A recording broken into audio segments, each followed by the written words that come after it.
Well, hello. Do I look like myself? I know I don't feel like myself. I think I got a fuller beard right now and a lot more hair. Well, all right, surprise. Welcome to the Mike Meyers Ask Mike Anything show. We're down here in Houston, Texas, and as you may be aware, we've had a little bit of power and weather troubles. So I am the first survivor of it all. My power came back yesterday morning or so, and Mike's was out yesterday and through midday today or so. It's back now. He's fine, but he says he's just not comfortable with it.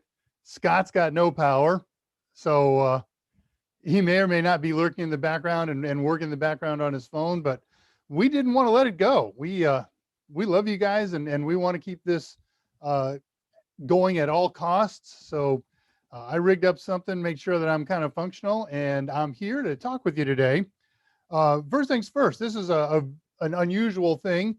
Usually I'm working with Scott on our Pi Day Fridays, and we get together about 10 or 15 minutes before the show and make sure everybody's buttons are buttoned and check each other's audio levels. But that wasn't possible today. So hello. I now know how Mike feels. There we go. Deepak says sound is good. Thank you very much. That's a huge paranoid point and something I probably should have started with. I've got notes down here on my table, so forgive me if I look down for a second now and again. And I've got two different screens running. One, because Scott's not here, uh, he's not able to do the usual moderation job that he does when he and I are together or when he and Mike are working together. So I go and look at that live in real time, and then I'll be watching in time shifted your questions and comments and things like that and talking about them. So given that, welcome to, what is this, February 17th, the Wednesday edition of the Mike Meyers Total Seminars AMA. This is a Total Seminars production. My name is David Rush. I am not Mike Meyers. I'm guessing if he's got power, he's poking in here, and he's got the links to join in. So if he's got power, he may just appear. And if he does, I'll disappear or do something funky. We'll see what happens. Excuse me. So I'm what am I? The senior instructor at Total Seminars. I do our stand-up training and video training sometimes and other types, but that's been kind of a quiet row to hoe for the last year or so, maybe a little longer. So when I'm not doing instruction, I'm doing instructional design or helping the guys research their books and doing some of the background tasks on that. And every now and again, once a week, in fact, on Fridays, you'll find me on this same channel doing what we call Pi Day Friday or dramas. Dave Rush, Ask Me Anything, and Scott, we're sort of co-hosts, and we talk about all things Comptia and Raspberry Pi. Here on Mike's Monday and Wednesday shows, 2 o'clock Central Time, every week, every Monday and every Wednesday, Mike talks about all things Comptia, all things technical, everything except religion and politics. And on occasion, he will put together a special feature. I was power out for his Monday show, and I've only heard peripherally what he did. I think he made a commitment on the presumption that he was going to be here on Wednesday to talk about boot order. And when we got in touch today, he said, asked me if I'm going to do the boot order presentation. And since I had no prep time and I had no idea what he intended to do with that presentation, I said, no, I wouldn't presume to do that. So I'm going to expect that when he's back, all things should be normal by Monday. We got good weather coming this weekend, that he'll do his boot order thing at that time. So we get together every Monday, Wednesday, Friday for those of us who are locked down by the COVID virus, so we can continue our studies and our training along the lines of Comptia certification. Our bailiwick on this show is Netplus, A+, Security Plus. We'll do ITF Plus, and just about any other plus that comes along. I don't have expertise in all of it. Mike has a little more than all of us put together, I think. But I'm no slouch. I've been doing this for about 30 years. Oh, I'm seeing some kind of hiccup on YouTube. Okay, I'm sorry about that hiccup. That wasn't me because I can see myself real time all the time. So sorry about that. So let me take a look at questions and let's see what's happening. Yeah, I got the the Mike Myers nose itch. I never itch my nose. That's just weird. Okay, which channel is this? This is the live one, so I don't see anything dangerous happening on there. Let's go catch up on questions. Tolo it in early back at 1:40. I have a live chat on. You'll want to set up live chat because otherwise you miss some of the things on top chat. I'm not sure what their criteria is on this top chat thing. If it's regulars who participate in YouTube things and YouTube can figure that out, or if it's people who post a lot, or I just really don't know. But live chat seems to catch everything, everybody and every post that they make. So I also have mine set. If you look at to the right of the little live chat thing, there's 3 vertical dots. You can go in there and toggle timestamps. So I try and read off the timestamps as we go so you can follow along where I am. If I miss a question as I scroll through these, I get excited sometimes and I miss something, or a lot of people talk back and forth and we tend to glide over those things, but sometimes I'll miss a regular question that's intended to be talked about here. So if I miss your question, it's no big deal. Post it again. Now don't post it and then 45 seconds later post it. Give me a minute to get through, but I'll find you. And we're going to be here for 2 hours or so. So plenty of time. Hope you can all stick around for all of it. So again, Tellwood turned up at 1:39. Hope Total Sim Gang is safe there in Texas. So here's the general update. I'll answer that one. That'll be fun. I was out of power for 26 hours. And I have a story about that. If we get bored and boring, I'll throw that in. But about 6:30 a.m. 2 days ago, we woke up to no power. I've got a generator.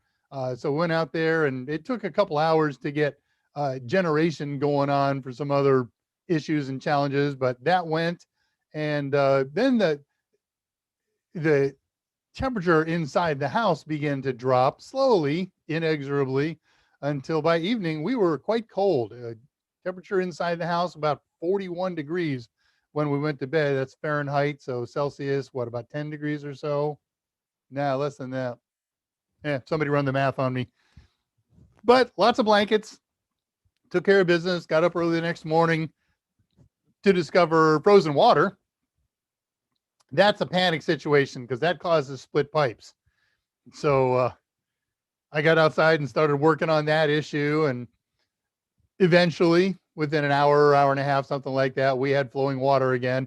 And thank goodness, because all day yesterday, pipes exploded around my neighborhood. I'll fill you in on that, but I know 4 very closely associated friends and neighbors who blew their pipes out. And one of them, my next door neighbor, right next door to me here, blew out an upstairs one, caved in the ceiling, about 3/4 of an inch of water on the floors on the ground floor. It's a real bad situation. We got the water turned off and then they bailed. They came back a couple hours ago to get some supplies and then headed off to stay with the parents or something like that. Scott has been, he had power yesterday and lost it today.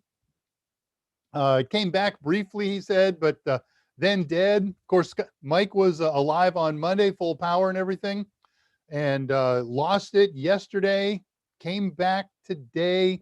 But again, he's concerned about it. Everyone is healthy. Everyone is, I don't think everybody is wealthy, but we're all fine. We're all helping each other out where we can.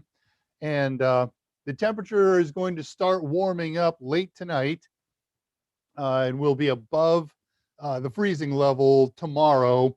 And it will slowly climb back to about 60 Fahrenheit. So what, about 16, 17 C by Sunday, and nothing else cold expected to come down the pike. Okay, much longer answer than you wanted, I'm sure.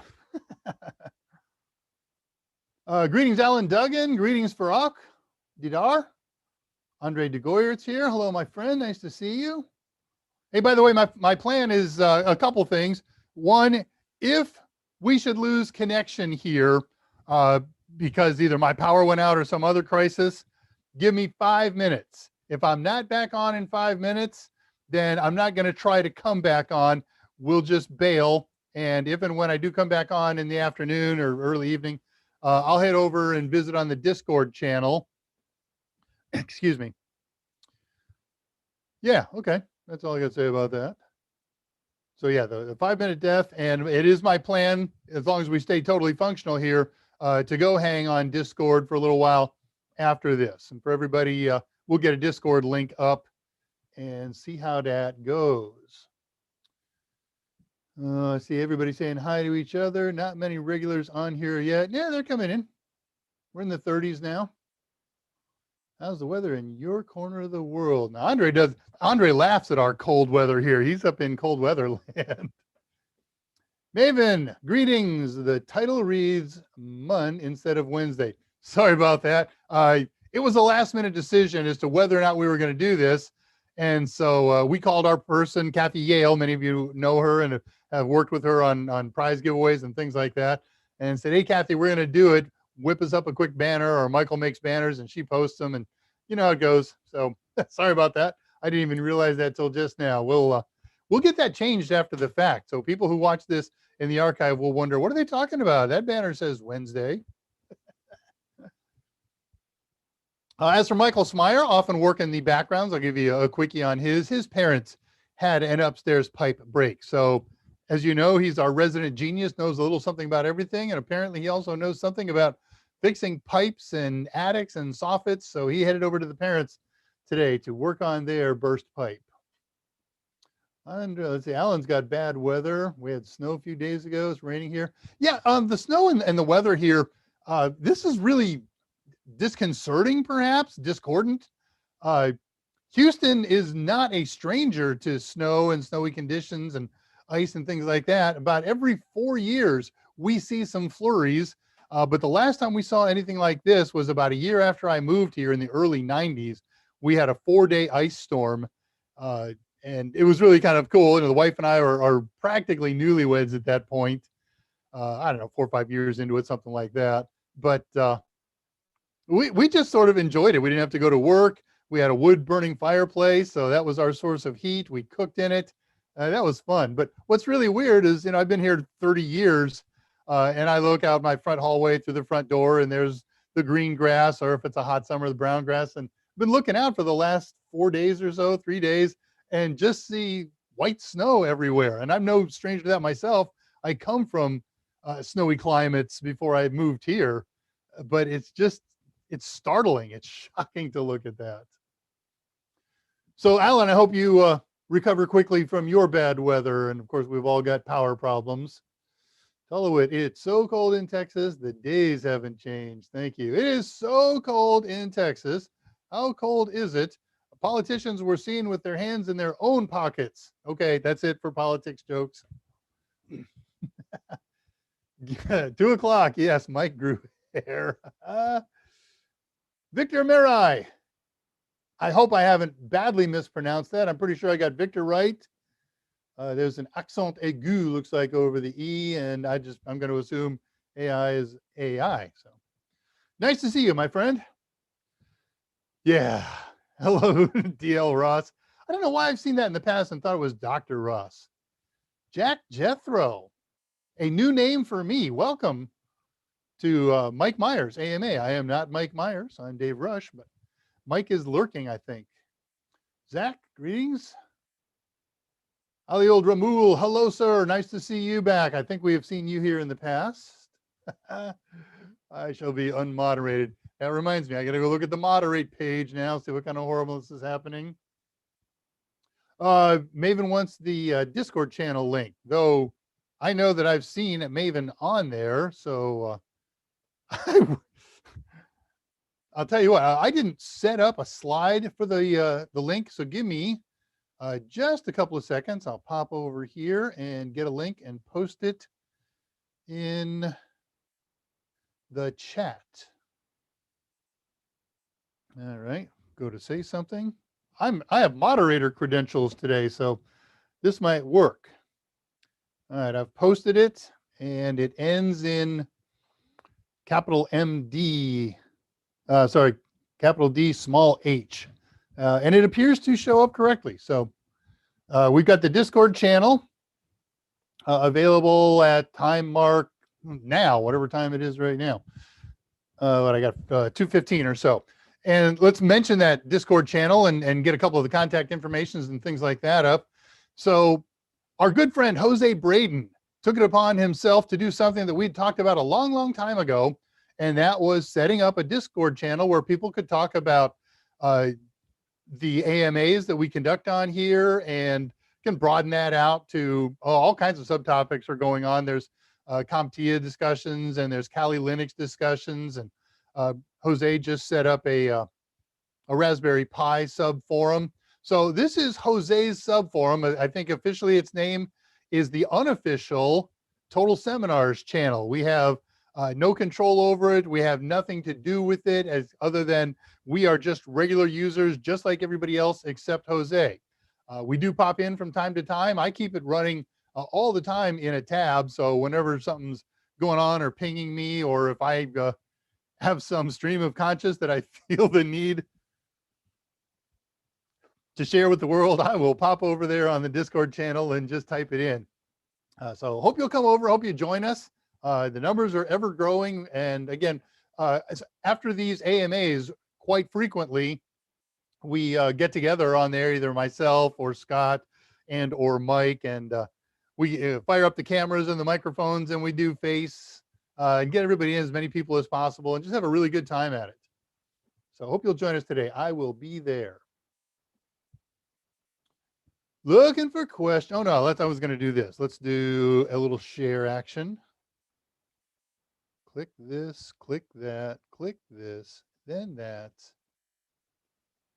And here we go. Hey, so the nature of this game is for you to ask questions. Technical questions, Comptia questions, computer-oriented, whatever else you got in mind that we can talk about. I don't ever want to hear the phrase 7 minutes of terror again. I'm very interested in the NASA program. I love it, but man, they are just beating that phrase to death. So forget it. And I will banhammer you so fast if you put that up, Tullowit. But if you are not here right now, maybe you're watching this on the archive channel, or maybe you've got something a little more complicated. You want to ask me, you want to ask Mike, you want to ask Scott. Here's how to do it. Just give us an email. So you can send a message to Mike Meyers himself, the man, and he will receive and read your emails and either answer you directly via email or answer here on this forum when he gets a chance. He's Michael M at totalsem.com because he's Michael Meyers. Are you ready for the pattern? You can find me as Dave Rush. I am Dave R at totalsem.com. And if you want to talk to Scott, our resident, not only is he a computer guru and a tech guru, but he is a musical guru. You want to talk music, especially strings and percussion, he is your man. So he's Scott Jernigan, Scott J at totalsem.com. We all game as frequently as time allows these days. On Steam, you will find Mike as Senor Pepe. You'll find me, Blood Rush TX, and you'll find Scott at Scarheart.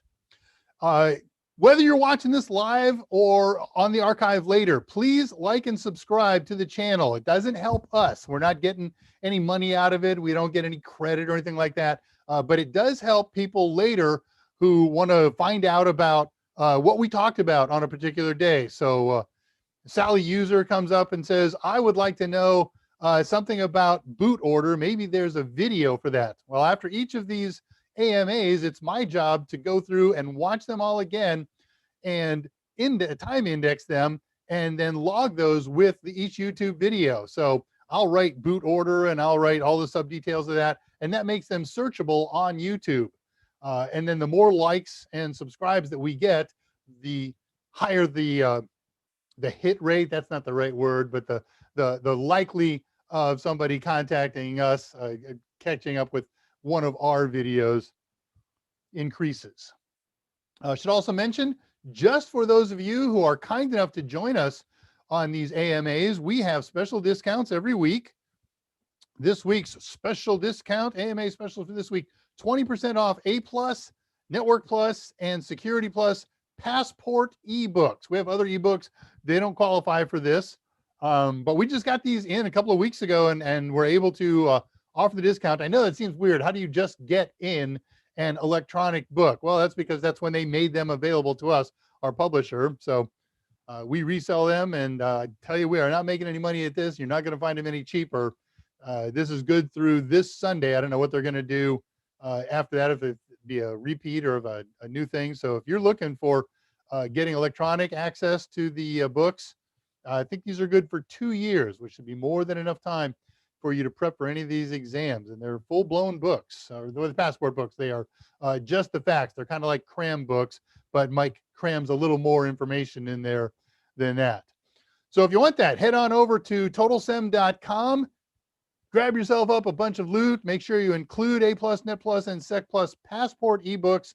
And then when you check out, use the code 021521. That's March 15th of 2021 if you're following along. If you're a teacher and you're teaching classes remotely, in face, and it's any of this kind of stuff that we do, I want you to contact Kathy Y at totalsem.com. That's Kathy Yale. She will hook you up. She is ready to dish out supplies to help your classes go at unbelievable prices, and sometimes at even no price. So yeah, don't try to fool her and just call up Kathy and say, I'm teaching a class, send me a free blah, blah, blah, blah. That's not going to happen. Kathy's going to sniff you out so fast. But all right, moving back to questions.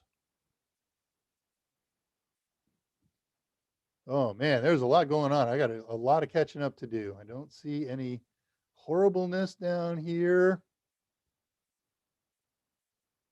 Check-in questions. Okay, lots going on. That's weird. Oh, wait a minute. Toggle timestamp. Okay, I didn't have timestamps toggled on this one. There we go. That helps.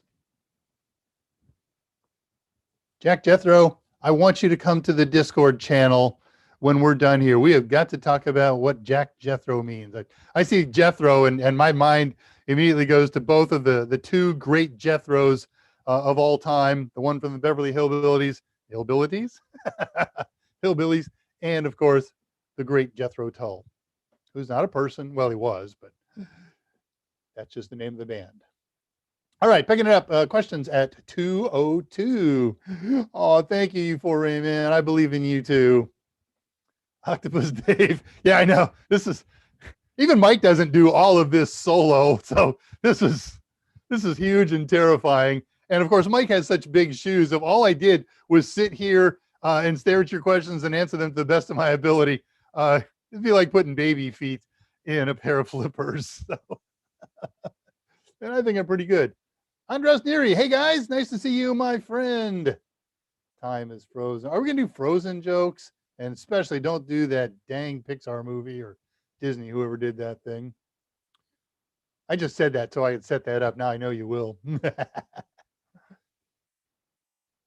Yes, I am one of Mike's folks. Oh, what? I super scrolled. Oh, good. I'm not that many deep that we're going to lose much.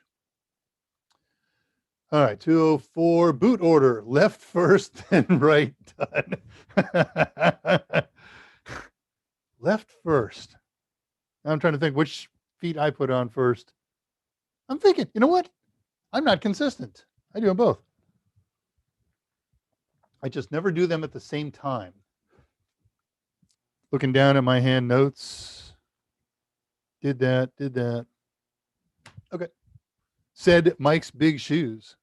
Talked about weather. Is this pre-recorded? I'm repeating exactly. Yeah, I wouldn't know.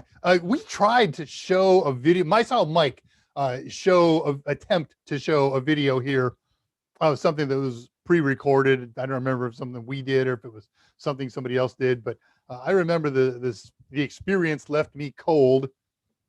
So doing a pre-recorded thing here just doesn't seem to be a great thing. Now, if you watch the archives later, they look just as good as live, and I do say exactly the same things in the archive shows as I do in the live show, and that's a trick.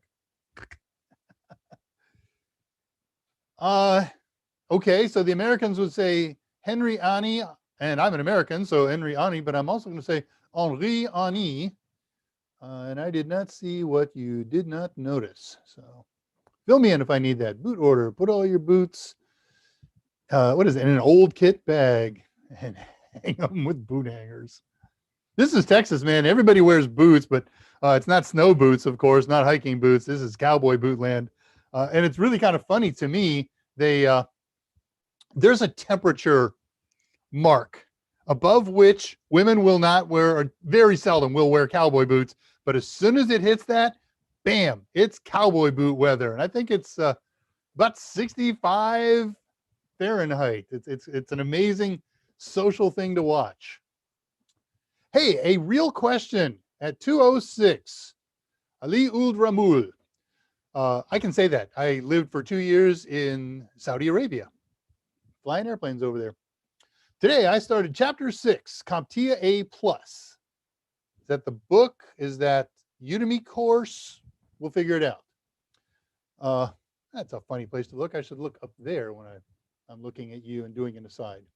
I'm taking too long to finish my Comptia A+ book and Comptia A+ and book my test as I'm only dedicating 1 hour a day for it. Turtle paste. Oh, I thought that was going to be a question. Chapter 6. Man, what's the chapter count on that? I know the page count. So if you're doing 1 hour a day, look, you can get through that book between 60 and 120 hours. So, you're through chapter 6. That puts you, somebody posted a number of chapters, I think it's 33, something like that. So you're a sixth of the way through it, give or take. So if you do the whole 120 hours, take a sixth off of that, that's 20 hours. You got 100 hours to go. You could do this in 100 days if you want to go what you call turtle pace. So you can do this in 3 months.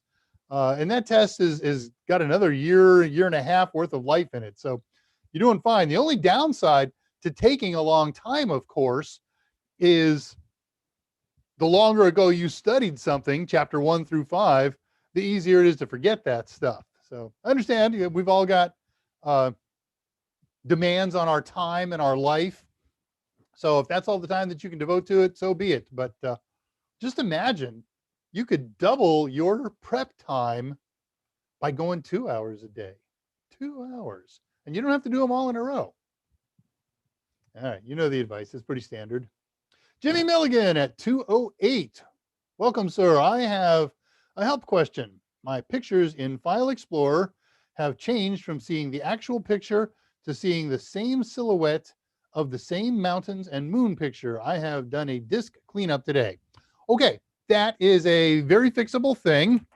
And I'm going to do a screen share with you and show you what you might do with that. Okay, let's do it this way. So I'm in Explorer,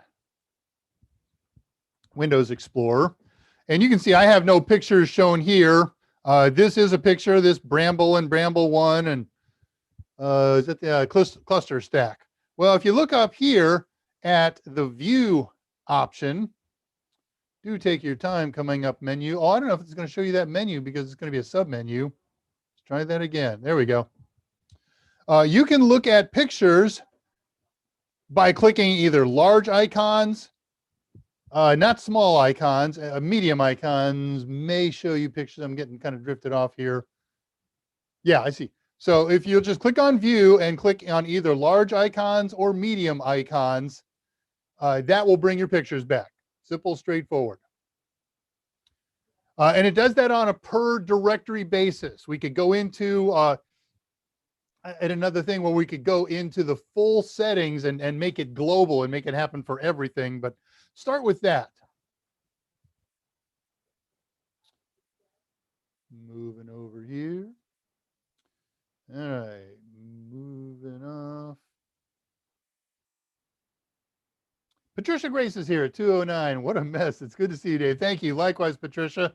I expect any minute now you'll be driving. My wife keeps waving goodbye to me as if she were going to leave, and then she comes back in and does something and then waves goodbye. And then it's like 4 times. She has a crisis. One of the facilities that she manages has a burst pipe. So there's all that crisis management with that. Wowzers, that's twice, Zach Morrill. We did a Wowzers yesterday. And yeah, I get to see the at Total Seminars channel highlighter today. I never see that. I always see the Dave Rush. So don't say anything to at Dave Rush. You can, but I'm not going to see it except by reading the usual way. So Maven's talking to Ali a couple of times. Jack Jethro, can we get the Discord? Yes, I posted that at about 2:15. And I'll post it again in a little bit. Jack Jethro, look up, buddy. Okay. Don't forget, Dave is doing 2 jobs at once. It seems like just 2, doesn't it? And Ali is talking to Jack Jethro, Zach Morrill. Yeah, where's he looking up, Zach? I wasn't sure where you were going with that.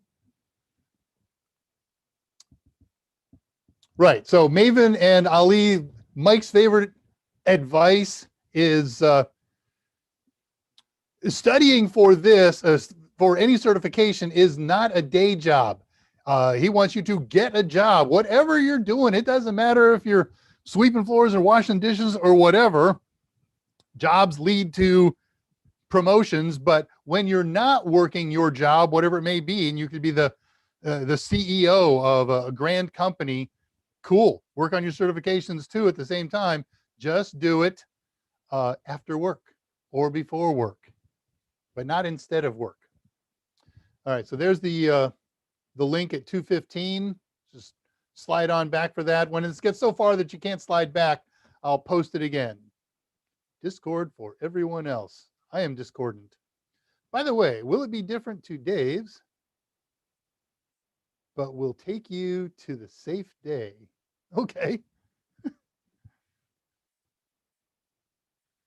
Same place. There we go. Okay.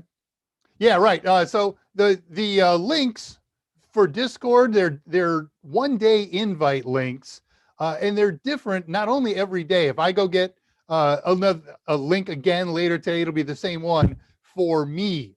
But if I do it tomorrow, it's going to be a different link. But if somebody else goes and gets and posts a link today, it's going to be different. There's a weirdness about Discord, but they all work. They will, as Zach says, take you to the same place.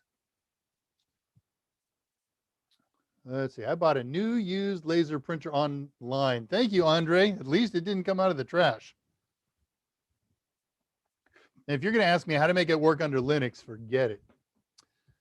Let's see. It's a Brother with a long model name that if anybody knows Brother model names and everything about them and their specs, it's because they work at Brother. So paid a full 40 pounds for it. 40 euros, sorry. Came with Inkjet printer of the same brand for free. Wow, you got working stuff used, Andre de Goyert? Say it ain't so, Joe. Congratulations, bud. Throw away that inkjet printer. It's got no life in it, and inkjet's dead if you got a laser. Zach, I haven't seen, you know the deal here. Pretty much if you're the moderator, you can post links, but anybody else, not so much. But look at my link that I posted up at 2:15. So I'm passing 2:16. 2:17 DL Ross, I have Discord app and I'll get notifications of discussions. Right. I just put I put the Discord app on because I couldn't get computer service here for the last couple of days, and I knew I just got that feel, that tingling, my spidey senses were tingling. Somebody has sent a message to Dave Rush, and I must look on Discord to see what it is and possibly answer. And then my phone 5G went to 4G, went to fictitious LTE and 2G, and I was never during my power out period able to get on Discord from my phone. Now that its power's back, I can get on, and when I travel, I'll be able to do that. But I didn't have to because power came back and I got on with my computer. It says, have you heard of the Quartz 64 by Pine 64? It's a Pi competitor. They just added PCIe to their newest model. So I know Pine 64.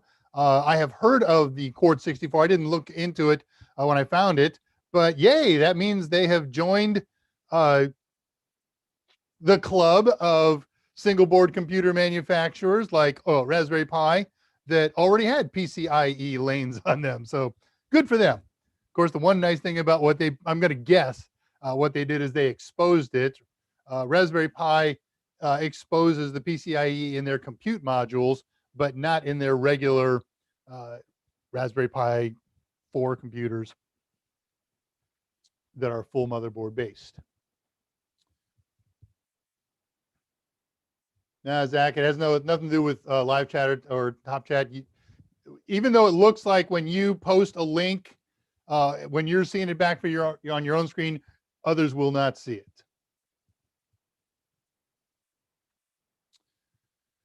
Even came with full paper drawers. Nice, because I understand paper is very expensive in Europe, with like a euro a page or something like that. So getting a page full makes it really worthwhile. I'm cruel and heartless, and I apologize. That's not true at all. Maven's talking to Jimmy at 221. My question from Jack Jethro. Tell you what, I love that name. Can I still pay and take the SY, I think you mean 501 exam? Absolutely. The SY0 is good until, I believe, July 31st. Certainly July of 2021. So it's mid-February right now, right? So February, March, April, May, June. You have all of that. You got 4 months plus the rest of February, and I'm pretty sure you have all of July. So you got 4.5 months, I believe, give or take. And, you know, for most people, studying for and taking the exam runs 30 days to 3 months. 3 months is a pretty long time unless you're going on a very slow pace. So plenty of time for that. You can, the 601 is out, and Comptia does this whenever they release a new exam. Here comes a new A+ exam. It overlaps for typically 6 months or so the former exam. So you'll have a choice between the two. And of course, you know, Jack, you're new here to me, so let me give you the spiel here. When you ask the question of me or anybody else, which one should I take? The answer is always, for any CompTIA test, the older one. There's a couple reasons. First of all, it's a known quantity. Our books have been tweaked, our videos have been tweaked, our simulations have been tweaked, and same for all the other authors out there. So we got a very good idea about the kinds of things that Comptia asks and tests on. And so our book gets a lot of tweakage toward that. Second of all, when you go into an interview, when you go and fill out your resume or curriculum vitae, is it vitae or vitae? Sorry, American. We don't know. CV. Let's just go with that. You don't put, I passed Security Plus SY0501. You say, I'm a holder of Security Plus. And Mike says they never ask which one you took or what your score was. Okay, we'll take that on faith. There's probably an exception that proves the rule, but yeah, that's the rule. So take the current one, take the older one, because you have a much better chance of doing well on it. That when the new stuff comes out, it's an unknown quantity. And I'll tell you how this works. We and authors like us, we get the objectives 6 months to a year before the exam comes out. And that's it. It's the same objectives that you get. We don't get questions about what they're going to ask. We don't get anything else. So we look at an objective and we research it, what we don't already know about it, and we write about it, taking it on faith that the stuff we write about is the stuff they're going to test for. Most of the time we're right. Every now and again, they throw us a curve. And so we update that with errata, and our video courses come out after the book comes out. So some of us have taken the test. We got an idea of what to prep for, and we get reports from some folks. Of course, we can never recreate a question or anything like that, but we can certainly provide the educational content that they're testing on, but that takes a while. But, you know, we got 3.5 years or 3 years under our belt for the previous course, and we got that stuff dialed in. Hey, Ulysses Farrar, nice to see you, amigo, at 222. Andre wiped out his message. I super scrolled. There we go, I'm back. at 222. DL Ross, what do you think about using test out for studying Comptia certifications? Okay. There's a lot of tests out there, a lot of practice tests out there that claim to get you through a test. I don't know. I've heard of test out. I have never studied any of their test questions. If I knew any test questions that were live and on the test, I could not share that with you. And I couldn't share them with anybody else. I couldn't go take a practice test and take a Pearson VUE test and then go back and report to Mike and Scott, our primary authors. Mike's our primary author and Scott's our chief editor, and say, hey, I got a question that said this, and had these options. But what I can do is I can go back and say, it would be really good if our students knew about something. Okay. And so we write that up, we teach that up. And then we take what we write and we create test bank questions from it. So there's a 2-part link to get from an actual test question to a total seminars test question. Also, it's not unusual for one of us, all of us, to take a Pearson VUE test and then go back and make some notes where you can't take notes away, at least with you from the test, but we can make notes about things that we remember and then write test questions that are similar but not the same as the kinds of test questions that you're seeing on Comptia. Okay, so that's the total seminars way. And we believe that if you study our tests and you know why every right answer is right and why every wrong answer is wrong, you got to be able to explain it to yourself. And you can do that to the 85% level, you're likely to do well on a test. There's a couple ways that you can bangle a test. One of them, of course, is knowing too much. You can overthink your way out of a question. And the other one is test anxiety. That's the number one reason that people have trouble with tests. And then knowing too much is number 2. But then you get these other folks who offer practice tests. And what they do in many cases is they will gather intel on actual questions. Now, I don't know if the one you've selected here, what was that? I slid down a page, test out, does that. They may or they may not. But here's the problem. On every test thing that I've seen and researched to find out, what's being asked these days, their wrong percentage is huge. I mean, it's huge. I don't know how or why this happens. Somebody remembers a test question, they memorize one, and they come out and they print it and the 4 answers, and then somebody else says answer A is correct. And sometimes they even offer an explanation. I've looked at some of these and said, oh, you've got to be kidding. So now, that said, we are all firm believers in the more perspectives that you get in learning something, the better chance that you have to learn it. Now, the problem, of course, you can come in and this thing says one thing and this thing says another, and that's a bit of a problem.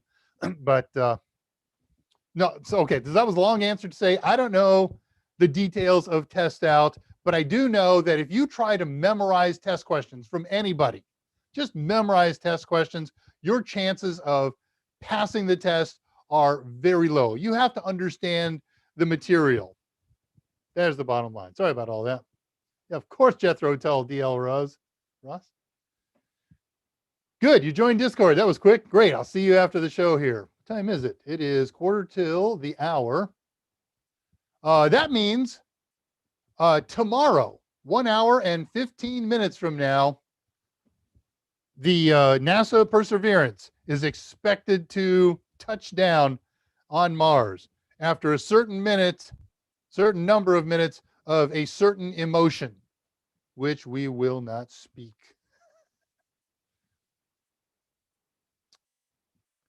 Reading questions. Dave, did I try? No, I have not tried chocolatey yet, Ulysses. Apologies for that.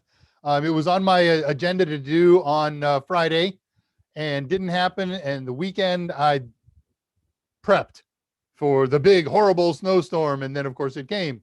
So I will get on that this week. Oh, and I tell you what I did on the weekend ever so quickly. As many of you know, we've been working on a computer cluster for the last 2 weeks on our Pi Day Friday. And I worked on it a little bit over the weekend, finished it, and started testing and playing. And oh my gosh, except for eating and a quick trip to the big bulk store, I played with my Pi cluster. And I mean, I got butt prints that go down through the seat and into the floor because I just couldn't leave. I was so fascinated and enamored. And for those of you interested in cluster computing, let me tell you something about that. You should be interested in cluster computing, especially if you have Network Plus N10008 in your future. Okay, I can't tell you what's on the objectives. We're embargoed on that. We've signed non-disclosure agreements. But got to tell you that in real life and in your future, knowing a little something about clustering computers is really, really useful. So we're going to finish that up on Friday this week, 2 days from now. Boot order joke, just a few of them. Moving on, 224. All the usual gangs having a coffee klatch meeting. Some of the folks who are new here, Zach and Andre and Tullowit and Patricia and a few other folks, they are strong regulars on the Discord channel and on this channel, so they know each other pretty well. 28 chapters. Thank you, Deepak. That was even less than the 33 I was planning talking about, so very good.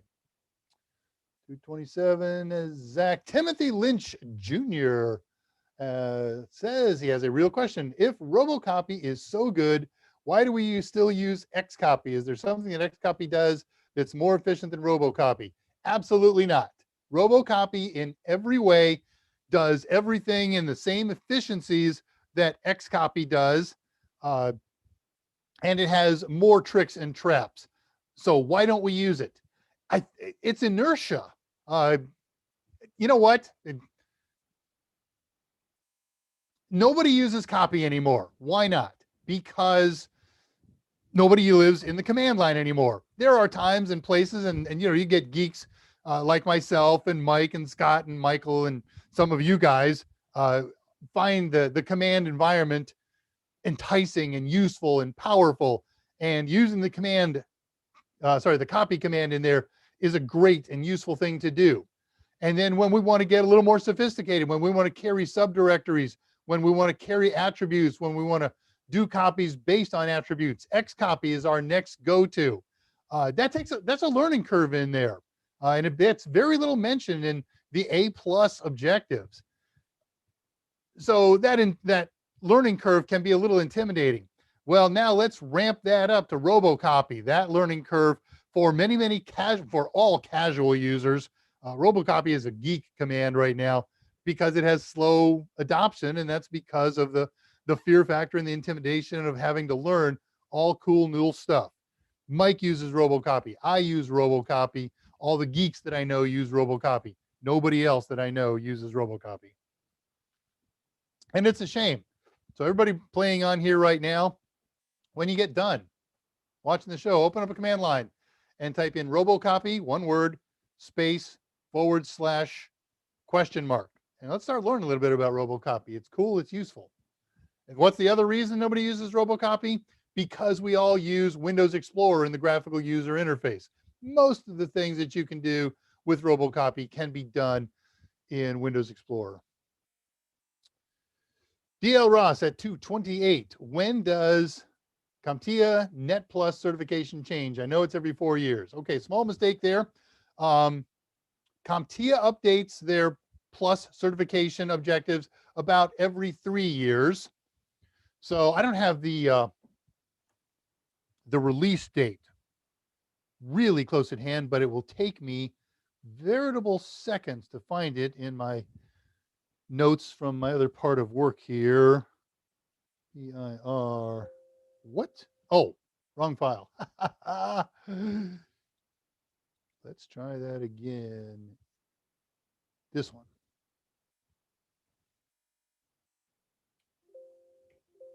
Oh, it's not the word expire, it's the word retire. Okay. So N10007 was launched in March of 2018, and no, that there's no and. So it will expire in about 3 years from then. So March of 21 plus the 6 month grace, typically. So March, April, May, June, July, August, September, September.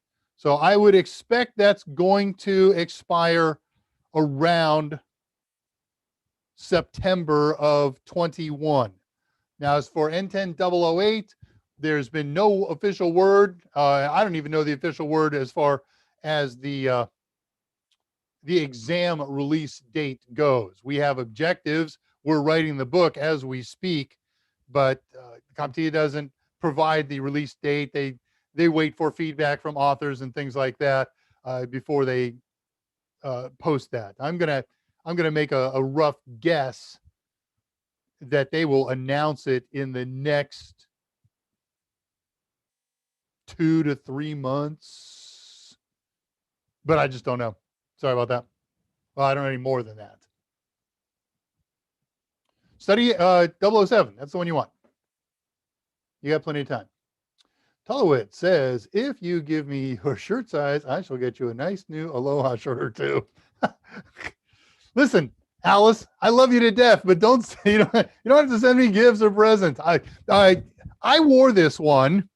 It's in my regular rotation of half a dozen shirts, but I bought a bunch more new ones for the rotation for Pi Day. So I went up into the closet today and said, do I want to wear one of the new ones? No, those are my Pi shirts. So this is a regular one, but I do have a bunch and I appreciate it. Thank you, Tullowit. My shirt size is XXL. Zach's talking to DL. Andre is talking to Zach. Zach's talking to Tullowit. Not good enough. 231, Jimmy Milligan. No, that didn't work. Unfortunately, I can't send a pic on here. All right, I will repost. I don't think I've copied and pasted anything, so it should come right up. There it is. All right, so the current time is 52 minutes past the hour, 2:52 by my clock on here. I've just reposted the Discord link that I have. It will work. Do I game, Dave, says Kevin. You know I game, Kevin. Unfortunately, I don't game much and because of lack of time, and about the only game I play is Borderlands. And I finally picked up Borderlands 3 after, been out for probably 2 years now, or maybe even more. But I do have it, and I do have it installed, and I did a quick whirlwind with it. If I'd had internet but couldn't travel, I probably would have done that during the snowstorm. But let's talk about it on Discord, because we were talking about last Wednesday, or maybe Friday, I don't remember which, about getting together some of the folks who hang on Discord and do some online table gaming with each other. It's a lot of fun.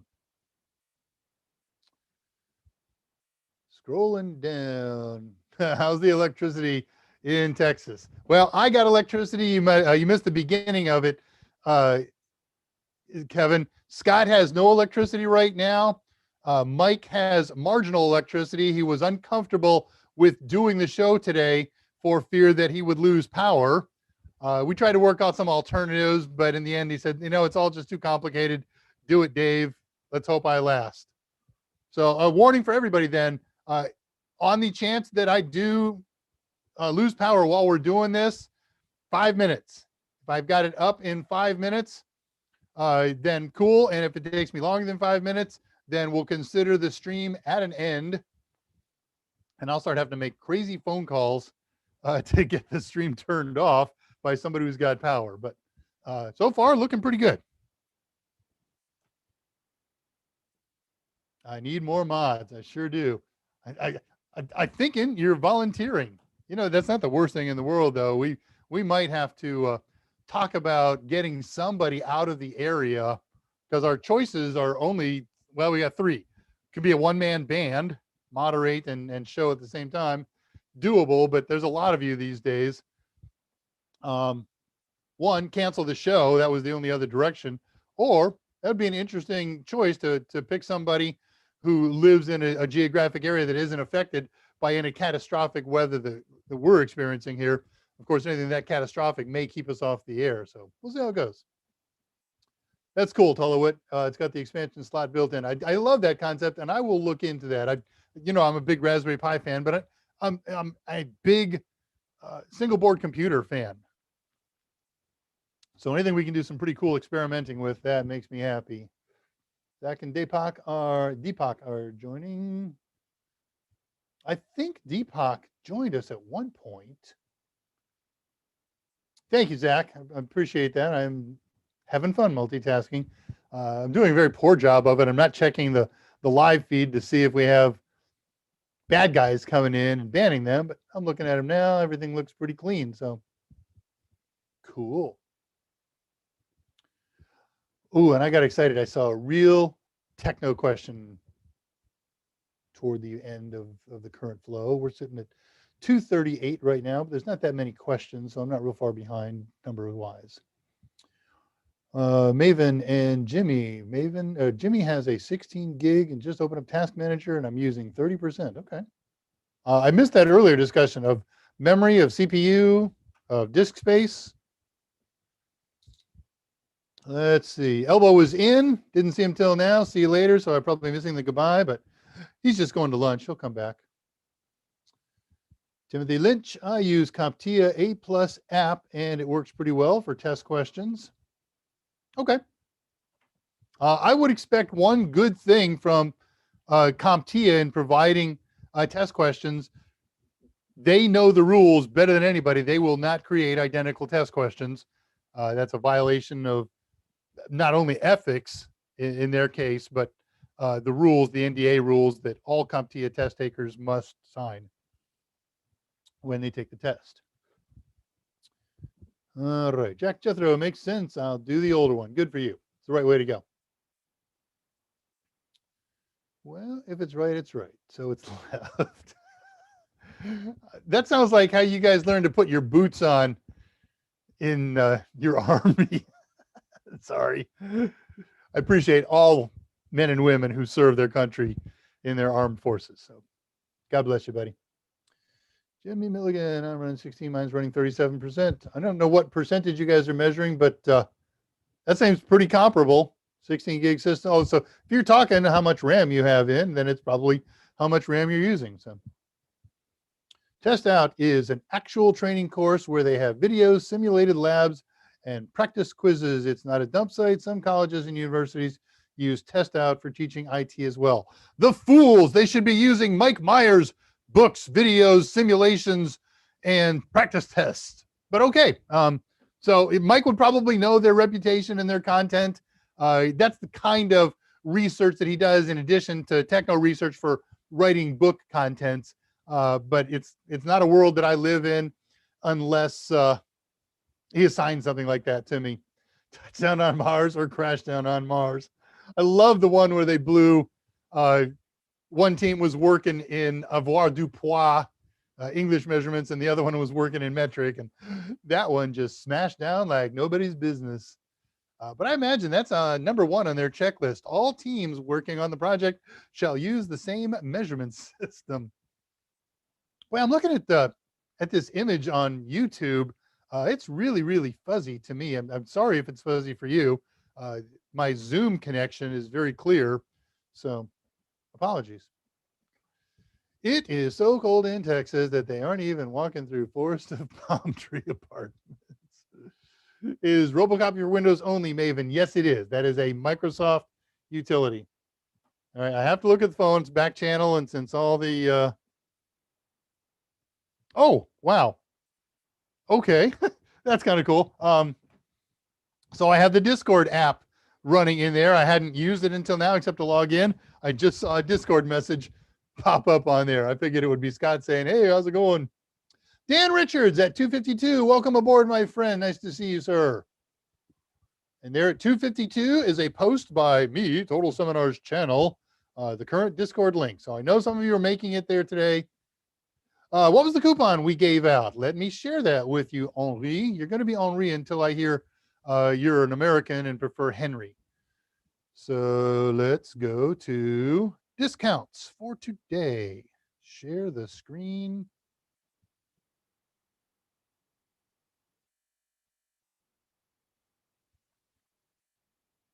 And there it is. Look at that. And all of it. So, Henri, for just for people who join us on the Monday, Wednesday, Friday AMAs, do we offer this particular discount? We don't advertise this anywhere. It's not for anybody else. You got to come here. You got to be our friend on the AMAs. So what we're offering this week is 20% off the A Plus, the Network Plus, and the Security Plus Passport ebooks. Passport books are our books that are kind of like cram books. They're more involved. They're more and better and stronger than that. And where am I going to go with that? I had this brilliant thought that just went sailing out the left side of my brain. Okay, it's gone. So these are electronic books available online. They're good for 2 years, then they expire, but should be more than enough time to take the, oh, I know where we're going with that. So who are these for? We've got 2 books. I'll come back to this in a second. I'm going to stop share. 2 styles of books. We have what we call our all-in-one books, and we have our passport books. Then we have another book, even that's a textbook that has tests for teachers to give to students and at the back of each chapter and things like that. But we don't sell that guide. We'll sell anything to anybody, but it's not appropriate for most of us who are doing self-study. And the contents are exactly the same. The only difference is the quizzes in them and some colorization. So the difference between the 2 books, the all-in-one book is for the person who says, I've used computers before. I want to support them. I wish I knew something or had some experience or background, but I don't. Can I get A+ certified? Well, if you look at the Comptia objectives, excuse me, throat's getting rough. You will see that they recommend having 1 year of hands-on computer maintenance experience. And how do I get that experience if I have no experience? Good question. We add to that or equivalent. And so the way Mike writes his books is to create enough content and background and foundation that it pretty much equates to that year's worth of hands-on. So if you don't have a ton of techno experience or a year's worth and are very comfortable with swapping out a RAM module or installing a CPU or installing hard drives, everything in the book will get you through all that. I'll show it to you in pictures, of course. If, on the other hand, you've got more than a couple of years of experience, you do this stuff in your sleep, you do this as a technician at work, and work called you up and said, you know what, there's a job opening for you. If you go get A+ certified, you can apply for that job. Or perhaps your job is in jeopardy if you don't get certified. Go get that job. Well, you know probably 80% of what you need to know and maybe more. So you get the passport book, and that fills in gaps for the stuff that you don't use regularly. It reviews the tougher topics in a little greater depth. So it's quick down and dirty, and helps you prepare for the exam when you have a fair amount of experience. So that said, let me throw this thing back up for just a momento and finish the sales pitch. So 20% off the A+, the Network Plus, the Sec Plus Passport ebooks. We have other ebooks, and they don't qualify for this discount at this time. You just go and put them in your basket, and when you go to checkout, this is a Total Seminar. One more time, I'm just talking too fast. You will find these products at totalseminars.com. Go to the store, load up on Total Seminars Gook, and Gook, and then when you go to checkout, use the code 021521. That would be February 15th of the year 2021. And that 20% will be applied to any of these ebooks. Just for you, for joining us. And be appreciated. Hey, look at this.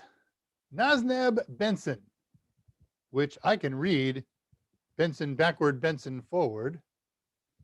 I may just call you Benson Benson. Just accepted a job as a help desk analyst after passing my A+. A double set of congratulations for you. 2 rounds of applause. And thanks to Mr. Meyers, life has changed. That's awesome, dude. Congratulations. I won't tell you to get a job because you got a job. So now what you do is you learn your job. You excel at your job. You get promoted at your job. And while you're doing that, after work, at home, over the kitchen table, start studying for Network Plus, right? Yeah, ready to go. That's really exciting. 259 Tullowit. Hey, I'm only 5 minutes behind. Good, because I got a quick story when we get to the end of this thing.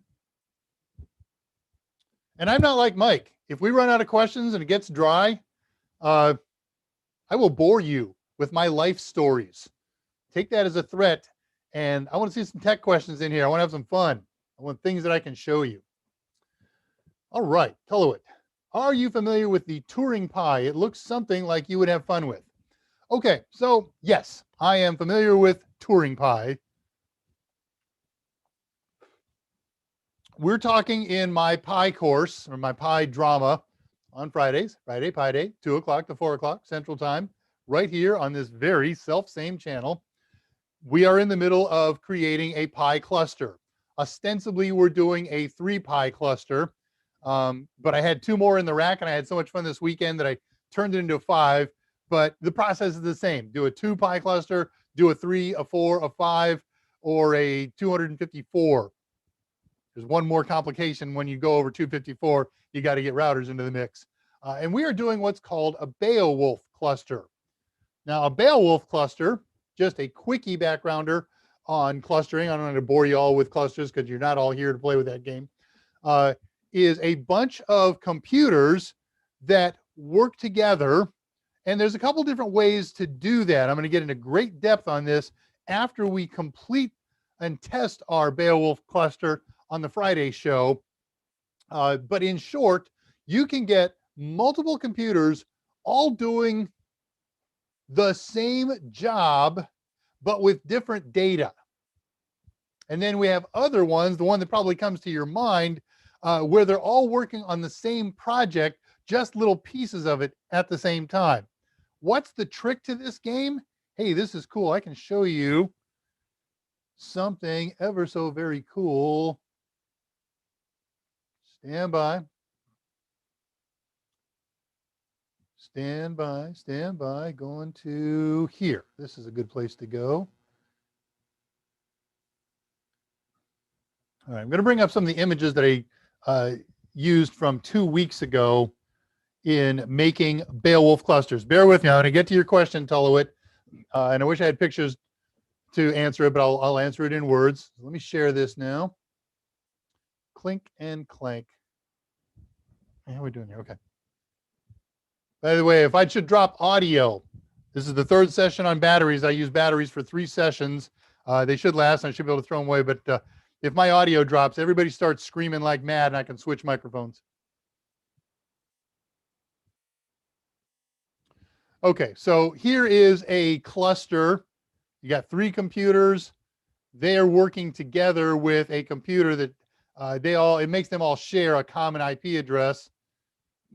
We don't care about that. I'm not going to teach this right now. I want to show you Beowulf clusters. So here's a Beowulf cluster. It's a bunch of complete computers. Cases arguable, but motherboards and CPUs and RAM, and they're standalone computers that we put software on to make them work together. So that's a Beowulf cluster. Here's a Beowulf cluster. It's got one master computer. He's complete. He's got an operating system. He's got MPI software on there. That's what gets them all talking together and working on the projects. And then here's a bunch of the ones that are doing the actual work. Another Beowulf cluster, a bunch of complete self-contained computers working together. Hey, here's one made with Raspberry Pis. 1, 2, 3, 4. That's a 4-node cluster. It's not hooked up. It's not powered. It's obviously the beginnings of what somebody was planning on doing. Here's a Beowulf cluster with, I think, 2050 Raspberry Pis in it. Very portable one. Okay, done with that share. So that's the magic of a Beowulf. Now, a Turing cluster works very much similar to a Beowulf cluster, but it's got a different. Instead of having standalone self-contained computers, we'll call it a motherboard that's got compute modules installed on it. So they don't have their own memory. They don't have their own storage. It's a bunch of multiprocessor. It's a computer with a bunch of multiprocessors that are working together collaboratively or in parallel or whatever. So that's the basic difference between a Beowulf cluster and a Turing cluster. And if I went and surfed real quick, you guys can probably do this real easier. Just do search on Turing cluster or Turing bramble. Raspberry Pi clusters are called brambles because Raspberry Pi grows in bramble bushes. And add the word Turing to that. So Raspberry Pi, bramble, Turing, add cluster or cluster or Turing. Then you will find pictures of them and images of them. And they use, when we're using Raspberry Pis, what they call compute modules, CMs. So if there's a Raspberry Pi 4, there's a CM4, which is just a compute module. You actually have to buy a motherboard that was designed by somebody else. Raspberry Pi doesn't design motherboards for compute modules. They're, custom.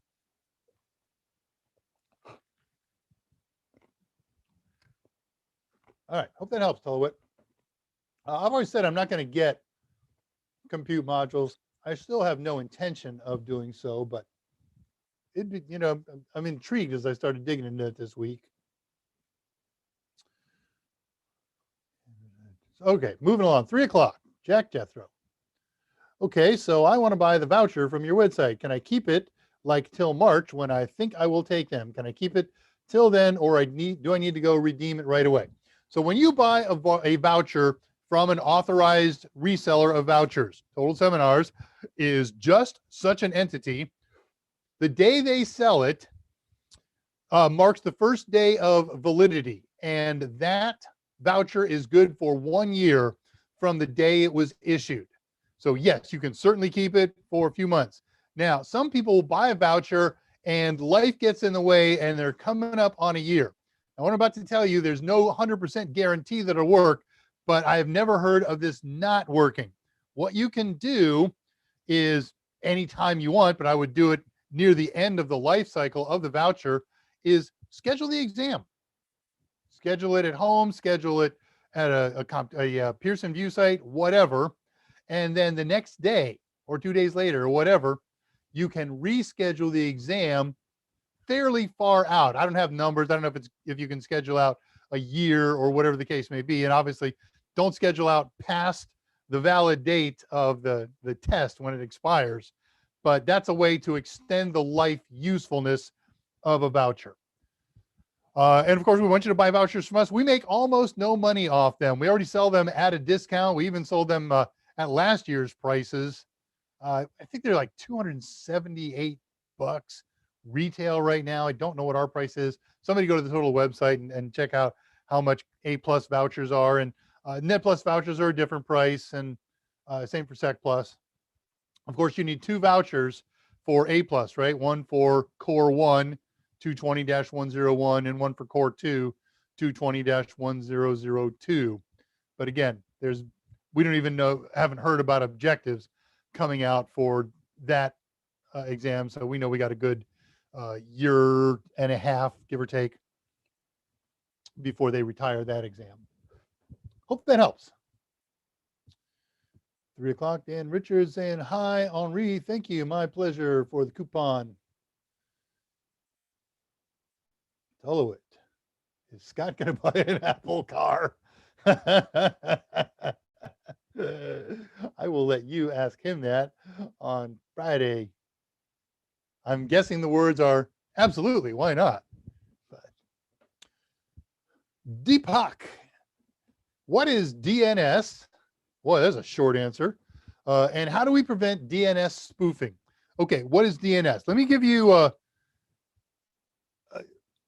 short answer and a long answer. First of all, we have done a couple very thorough DNS presentations. Mike has done them. I have done one or two. So bear with me for a second while I pull up that index.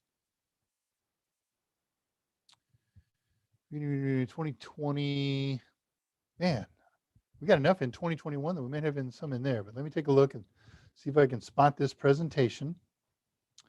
Check, check, check, check. Come on, you.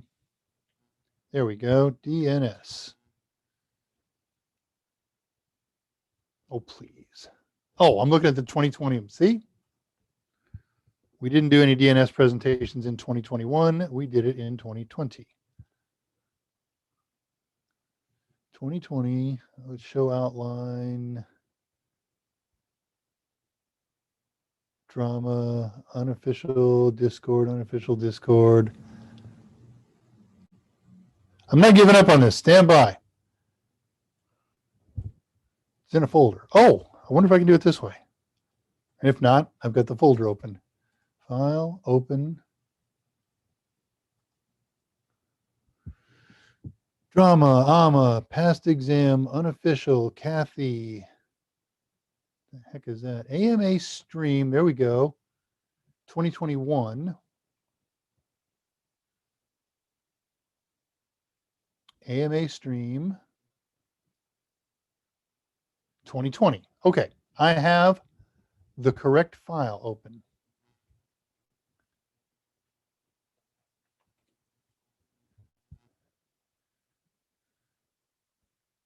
Looking. So I see Mike talked about DNSSEC, which is not what you're asking about. Experience in setting DNS values in DHCP server, DNS protocol using live capture and PCAT. I did that.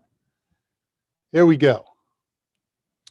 Okay, 1019. So on October 19th of 2020, you have to find that in the archive right now. I'll put this in the title. Mike installed a DNS server and he talked about how DNS works. So putting that in, stand by. And then that's not really what a great answer to your question. So hang on. I'm trying to find the presentation that he did.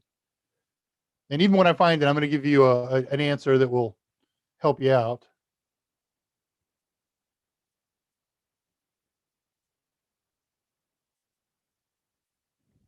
Man, maybe I'm lying. Maybe I just got on bad memory. Okay, so fine. I'll do that. What is DNS? DNS is two things. First of all, it is a name to address resolution protocol. There exists out there in the world. Oh, heck, I did a DNS server on Raspberry Pi a couple weeks ago, but I'm not going to look it up again. So there are boxes out there in the world that know every name of every computer on the internet that's registered and their IP address. And you can, when you type into your computer an address with a name in it, like www.ilovecheese.com, your computer says, I don't know what that means. I can't find ilovecheese.com. The only thing I understand is IP addresses. So your computer puts a hold on that thing and it makes a call to a box that might have the information. It's called a DNS resolver. And the DNS resolver looks to see if it knows the IP address of ilovecheese.com. And if not, he says, I know somebody who can help us out.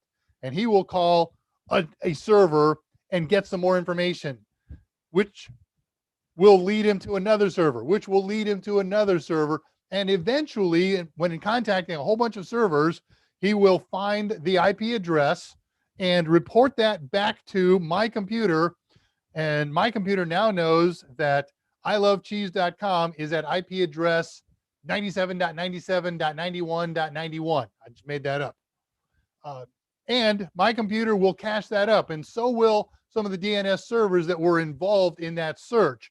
So next time I need that information, I can find it in my computer's local cache or a nearby DNS server's cache. So that's one of the things that DNS is. Another thing that DNS is the organizational structure of the internet. You know how we have .com servers and .net servers and so forth. Well, the organizational structure is an upside down tree or root structure, if you will. At the top of the structure is the root. And then right underneath there, we have a whole bunch of what they call top level domains, TLDs. And you know them, com and edu and gov and mil and net and org. And then all the other ones, we've got countries ones and lots of new ones. And then within each of those, there are sub branches and there are computers. So let's say, for instance, off the root, there's a branch called com. And underneath that is a branch called total sem. And in that branch, there are some registered devices like a web server. There's a server that we own and operate called www. In fact, there are millions of servers on the internet called www. And so we differentiate them from each other by organizing them in these levels, these containers, these domains. And so when you want to contact my server, you got to know its name. And so it's a bottom to top reference, www.totalsem.com. We don't have to specify the root.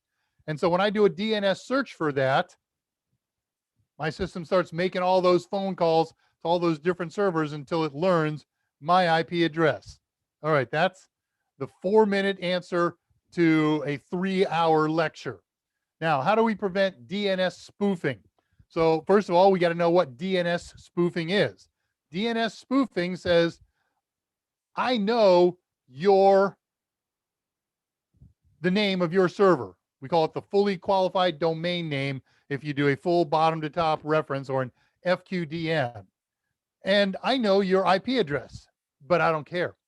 Because what I'm going to do is I'm going to set up a rogue DNS server, and I'm going to put www.totalsem.com as an entry in there, and then I'm going to put a fake IP address, an IP address that leads to someplace else, maybe someplace nefarious, maybe someplace bad. And I'll bring the puppy online and say, hey, internet, I'm here. Well, the internet has already solved the problem. He says, we can tell you're a rogue because you are not associated with any of the existing DNS servers that are out here. And so I'll say, cool, I'll want to associate with that one. And it says, great. What's the password? What's the encryption method that we use?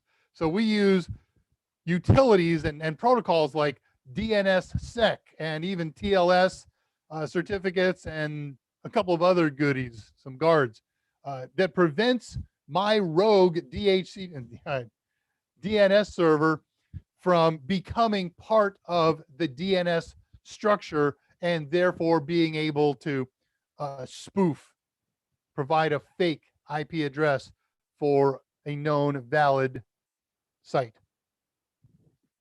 So that's it, just security between the DNS servers. So when they talk to each other, when they exchange data with each other, they're the only ones who know their passwords and things of that nature. Hope that helps.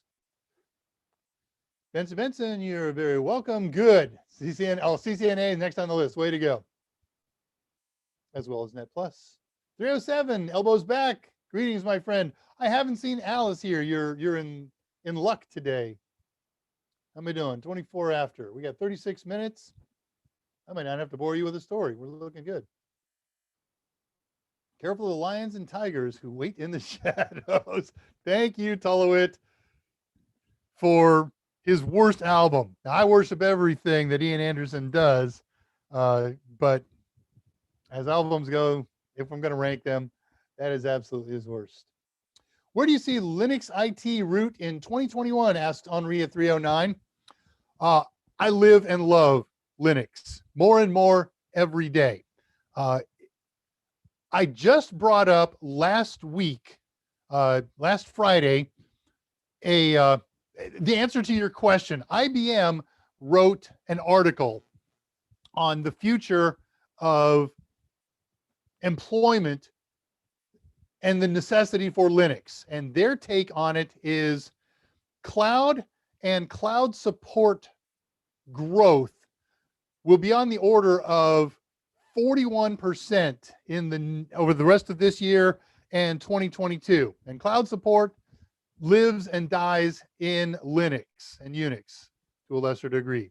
So it is an ever-growing need, especially in many of these cloud type arenas. And even if not, even the great non-Linux mufti of all things, Microsoft, they of course released their Linux version as part of Windows about 2 years ago. Every new release, they add more and more Linux wholesale to it. Comptia. Why do we mention Comptia here? Because of what Comptia is and who they're made of. Comptia historically has been a lobby group. Okay, they're the folks who go and speak on behalf of IT companies to get legislation, favorable legislation passed. Now, Comptia, as a lobby group, is made up of members. Who are those members?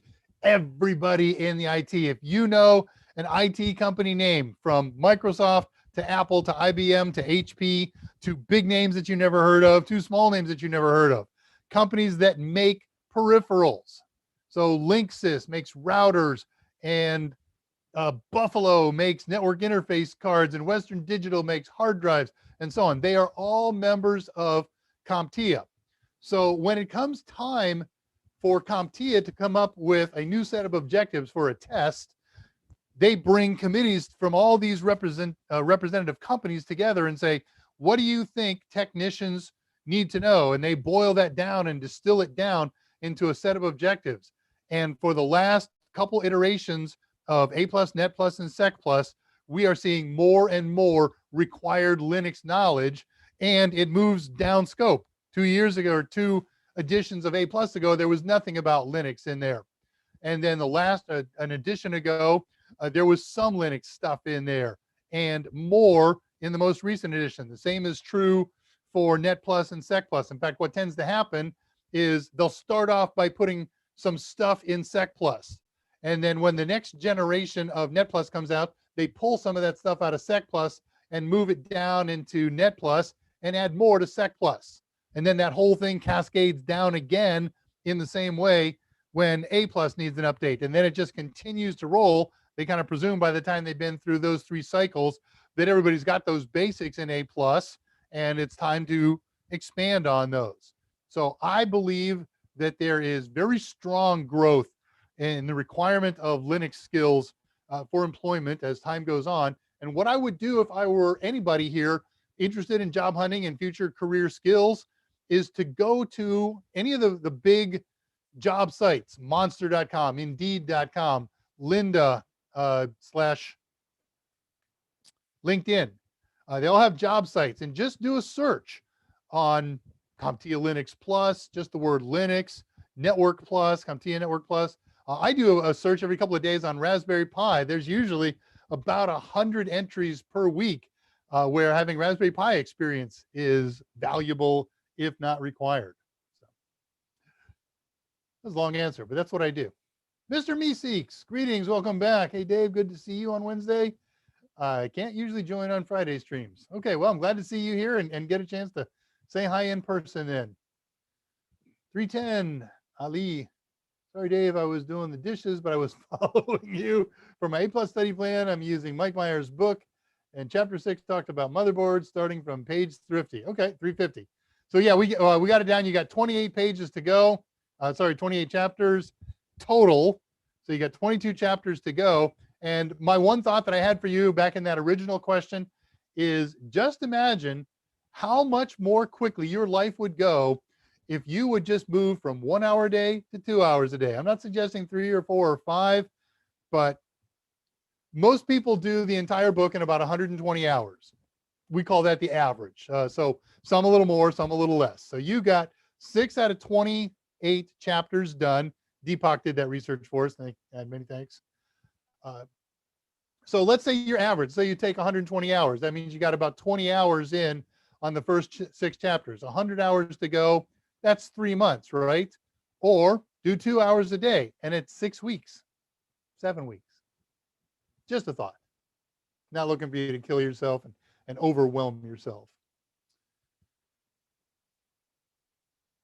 Yeah, you already said, you read that. I'm sorry, I repeated all myself, everything I said there earlier. Sorry about that. Waleed, I'm interested to apply security concepts to system with AI based. Do you have any ideas how to work? Man, that's a broad topic, Waleed. I would need a lot more information. Security concepts to systems that are AI based. I mean, security concepts are security concepts. The danger, of course, is that AI will figure out your security and get past it on the way out. Kidding. What is your AI? What kind of threats do you envision? So I'm going to just start with core security. Anybody that's accessing it should be doing so through secured methods, through certificates, through TLS. Any passwords and accounts should be strong. I would probably not use direct logins. I'd be using something like Radius, or there's so many variables here. I'd need a lot more about that. So tell you what, I have possible answers for you. Not that page, this page. I want you to write me. I want you to send me a note and give me a little bit more detail, a little more information. You can reach me right here. Dave R at totalsem.com. Yeah, I like that. Oh, I don't want to do that. I don't want to open it. And you can also write Mike Meyers himself. He's got some thoughts on AI and certainly a lot of thoughts on security. You can catch him at michaelm at totalsem.com. Send me an email. Send Michael an email. You can even send Scott one. He'll forward it to me or Mike. That's not his area. Security, he's very good with. AI, he does not have a great deal of depth in. And we can look more into that. And I think it's fascinating. It's really interesting. And I would love to talk to you about it. All right. Jack Jethro, thanks. Makes sense. Yes. Be motivated. Be your own motivator. Get a job. Study while you're not working. Study if they'll let you study at work. Let them pay for your next certification. Timothy Lynch, if I wanted to stream my media from an external hard drive so I can watch it anywhere on my phone, is there a way to do this so it's fast enough to stream? Absolutely. I'm going to ask you to look in the archives, in the Total Seminars archive, and I want you to look up 2 things. Look up Plex, P-L-E-X, and look up Kodi, K-O-D-I. I show you how to do Kodi media servers with external storage devices, and same for Plex. And you can set that up so that it's Plex is easier to set up for access anywhere because it integrates itself with the cloud-based, internet-based Plex server. So you'll be able to watch your stuff from your house through the Plex site. You can do that on any computer. We did it on Raspberry Pi, not surprisingly. Andre, how's Scott charging his electric car at the moment? He's not. And I joke with him all the time. I offered to lend him a trailer and one of my generators, and he can just drag that around. If he ever runs out of power, fire up the generator, plug it into his car. He has some bogus argument, then I'd still be using gas. Yeah, but you wouldn't be out of battery power. Mike Meyers, Q&A feature. Okay, I posted that. Yes, definitely hand puppet time. Good Lord, I think we're going to make it. I'm excited. I have not seen Alice here today. Sometimes she doesn't make it. She's studying. There you go. Thanks, Zach. 323, bad excuse. Yeah, this is study, right? I'd answer Netplus questions for her, except the questions she asks are so deep and sometimes so far beyond the objectives. Deepak, good, glad it helped. I'm going to rewatch the video from 1019. Great. Oh, you know what? Okay, you're going to watch a video. I'm going to give you a DNS class to watch. It's the one that I did. Stand by. 2020. Oh, that's drama.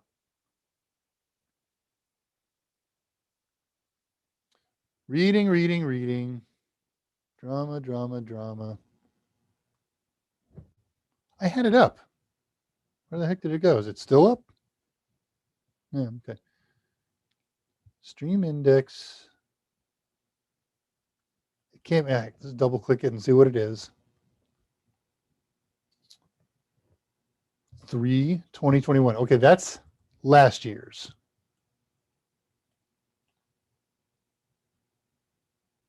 Oh, heck, do it this way. Sorry, I spoke dirty there for a second. Oh, rats. AMA stream 2020, drama, AMA contact. AMA stream 2021. There it is. Okay, DNS. There we go. DNS part 1.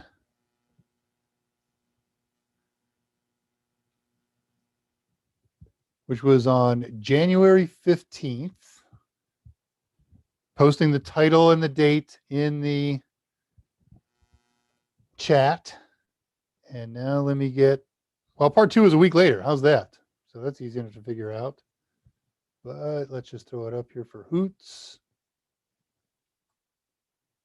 Boy, that would have taken forever to find. Stand by. Oh, we did open discussion on that one. It was the week after that. We had to pull it apart. It's right in the middle of Mike's cider presentation. There we go. DNS part 2. This says part 1. I might have mistypoed. I might have to fix a typo on here. Yeah, it's part 2. Let me retitle that. Fix that. To fix mark post. Okay. So at the current time, 3:37 my time, I have 2 links for you. It's a full presentation on DNS. We, of course, use some Raspberry Pi stuff, but the first part is just learning about DNS. All right, what did we say we were at? In the 3s. Got to find myself. There's the electric car question. Okay, good. I'm caught up. So we're 325. Jack Jethro question. In the Total Video Plus Total Tester bundle for Comptia Security Plus, does that include the exam voucher? I don't know. Sadly, my part of the world, I teach, I research, I do tech. I have nothing to do with sales, but there's got to be detailed information in there. So I apologize. I don't know the answer. If I pull away from here and I go start searching, I will find it, but it'll take a while. So I'm just going to recommend you head over to the to totalsim.com. Even knowing about the bundle tells you. Sorry, got a mustache here. There we go. We'll tell you about the bundle, and then you should click on it, take a look. Or if anybody on here knows the answer or has already done the answer, by all means, go ahead and post that. My pleasure. Henri taking the question. Can I go from A+ to Linux Plus directly? You can go to Linux Plus directly without A+. Now, that is a Comptia answer. There are no prerequisites for any Comptia tests. Now, do you need A+ to do Linux Plus as a practical matter? Probably not. And Linux Plus doesn't have much to do with hardware. There's a little bit. It sure helps to know a little bit about how a GPT partition works, because that's mandatory in Linux Plus. But there's so much in A+, as far as troubleshooting computers goes and how Windows works. I'm going to say probably not. However, I am also going to say that, unless you got one heck of a good study source or sources, or a bunch of hands-on experience in multiple distros, You're not going to walk in and take that test. I'm working on an outline right now for a course to do it. And I'm finding things, lots of things that I don't know about Linux because I'm sort of single distro. But no, do you need A+ as a background foundation? I don't think so. But I do think the experience that they call for, or a book or study materials that provides the equivalent of that experience is pretty critical. Oh, by the way, I just thought I'd throw this out there. I got PS4 from my friend Spider-Man is on the way. Can't wait to play it. No. Take it and install Linux on it, Elbow. Blockchain company approached me, says DL Ross at 329, for doing customer service for them. I'm studying A+ and Netplus. Would working with blockchain help me on my path of hitting the trifecta, then getting a job in IT? No. Sorry, this is simple, straightforward. There is nothing in blockchain support that will help you in Sec Plus or Netplus. It's its own thing. We have a course, how to write your own blockchain programs.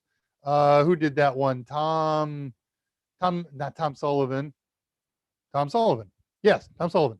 Go to Udemy and look for what the heck is the title of it? Blockchain Ethereum, something like that. Build your own Ethereum. Just look for the author as Tom Sullivan. I know probably have title in total in the title, and he will walk you through how to create your own Ethereum miner, all the programming, things like that. But that's really what blockchain is about. It's about programming. It's not about the trifecta pluses. Come at me, AI. See all the things, different things I'm into. Sounds good. I was considering adding some extenders, Tullowit at 332, to my Ubiquity router, but I'm afraid my house will become too meshy. I apologize for reading that out loud. Let's see, RTX Voice AI, super cool. I have not played with anything much along either of those lines. Don't throw the PS4 out. Now, if you throw the PS4 out, Andre will find it. Tullowit, Alex missed my high praise of Linux. She'll be sad. Yep. Oh, if I didn't say that. DL Ross, if you're not hanging with us on Discord, at 252, I posted the link, and farther back at 215, I posted the link. Join us there. We got a Kali sub-support forum, and we'll talk about anything in general forum. And I would love to talk with you about that. That'd be a hoot. Meshy. I'm embarrassed for you.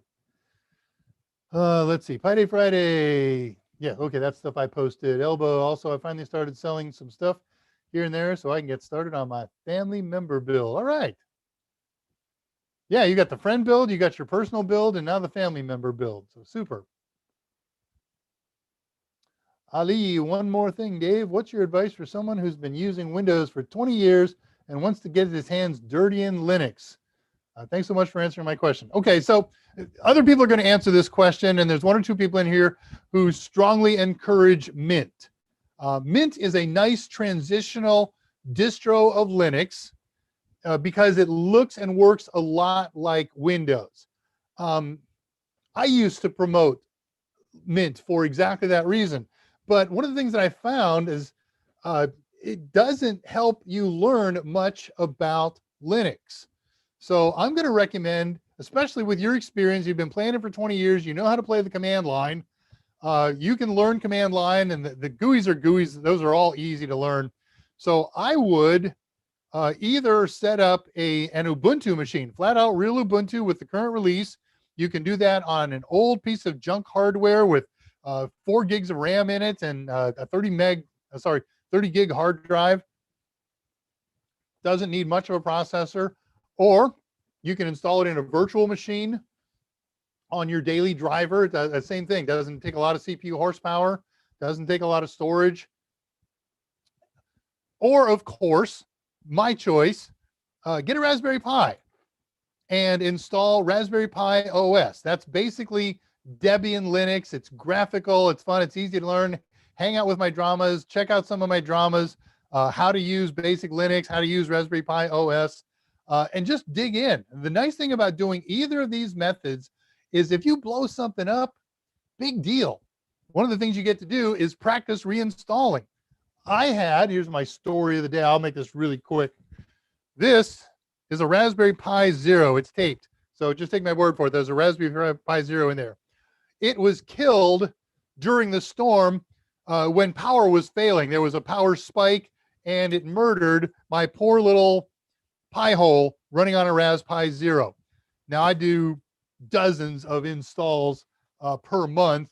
And so I whipped out a Raspberry Pi 3 and over 2 hours, I rebuilt a Pi hole. Now I can do it in my sleep now. But there was a time when I first started experimenting with Ubuntu and Raspberry Pi OS that I'd have to go into the tutorials and follow them step by step and screw it up. So it's a great way to go. So I'm going to recommend a real honest to good version of Linux for you, and just fall in feet first. Start with the online tutorials, start with my archives. There's a lot of stuff. Just going to look basic Linux commands is a great way to start a a tutorial search, a way to learn how to do this. I do have elbow. It is cider.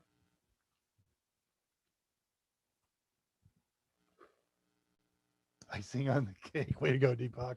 Good answer. Good response. Let's see. The bundle is video series with mic and practice exam. Thanks, Deepak.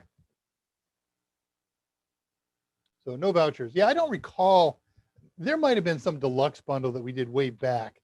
And if Kathy's watching, you know, she might pop in and answer that. She creates those bundles, her and Dudley, and that's it, her and Dudley. Move 343. Andre talking to Ali. Deal. Okay, we'll move over to Discord. I'm in class right now. Anytime. You'll like I said, I sit at my desk probably 16 hours a day, plus or minus, go get a meal or make a bio break. So if you do an @drush or whatever my name is on there, drush_tx probably, you'll find me.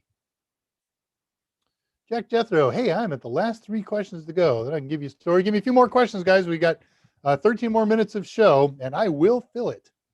Don't challenge me. Jack Jethro, to use the promo code, do I need to buy all 3 sets of? No, of course not. You either and or A+, Netplus, Sec Plus, Passport ebook. So if you just want to buy one of them, that's fine. You get 20% off of it. If you buy 2, you get 20% off of both of them. Guess what happens if you buy all 3? Now, you know, unless you're planning on slamming all that stuff in 2 years, which is not unreasonable.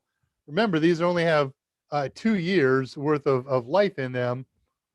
Is it worth hanging on to those and being sure that you're going to get it done in 2 years because the discount might not be available then? That depends on you.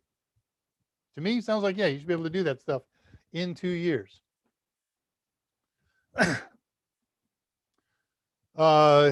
Yeah, it won't work on Sims. The discount right now is only available for the 3 Passport ebooks. We have other discounts at other times. Kathy's been pushing this for a little while right now to help get the word, I think, in long and short. She's selling them very inexpensively. So we get your feedback and you post it and it's, hey, our Passport books are really great. You should buy them too. And when critical mass happens, she'll rip the discount off and jack the price triple and we'll still sell them. That won't happen.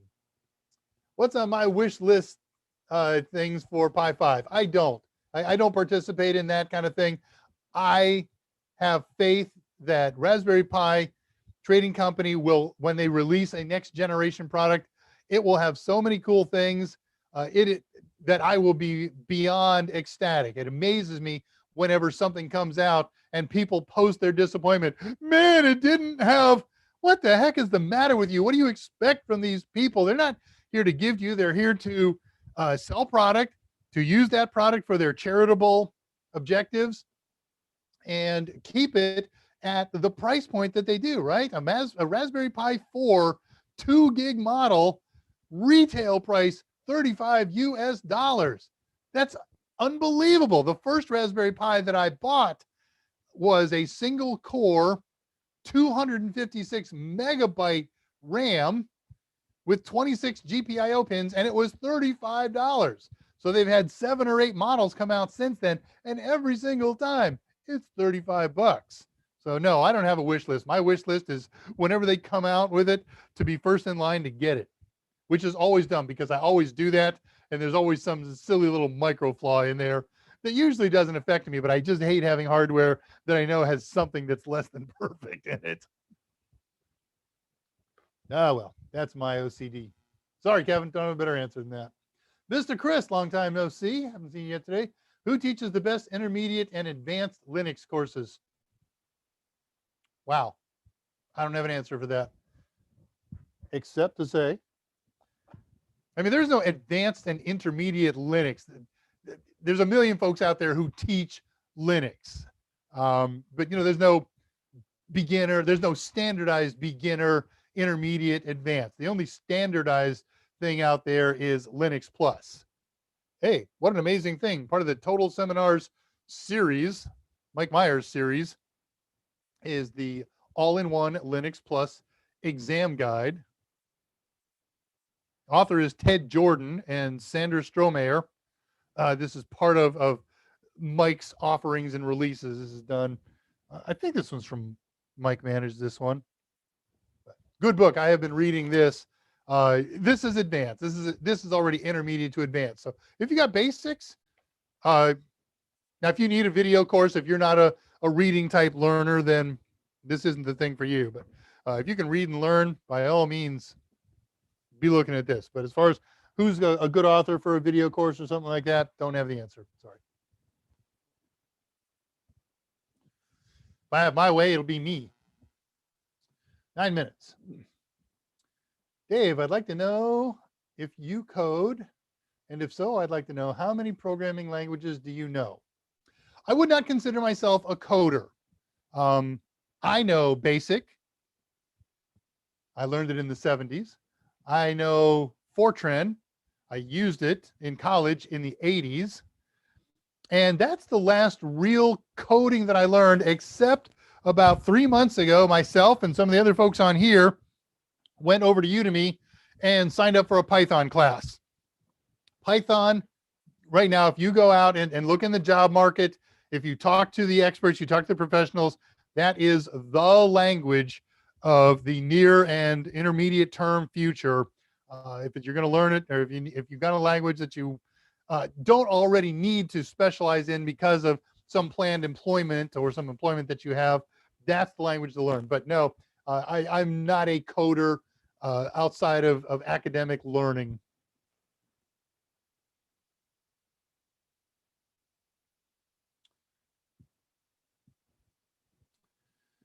Oh, decide, Andre, Jack. Okay, I'm trying to get Security Plus, but it's not letting me apply the discount to get it on the voucher. 02, whatever Monday's date was, 021521.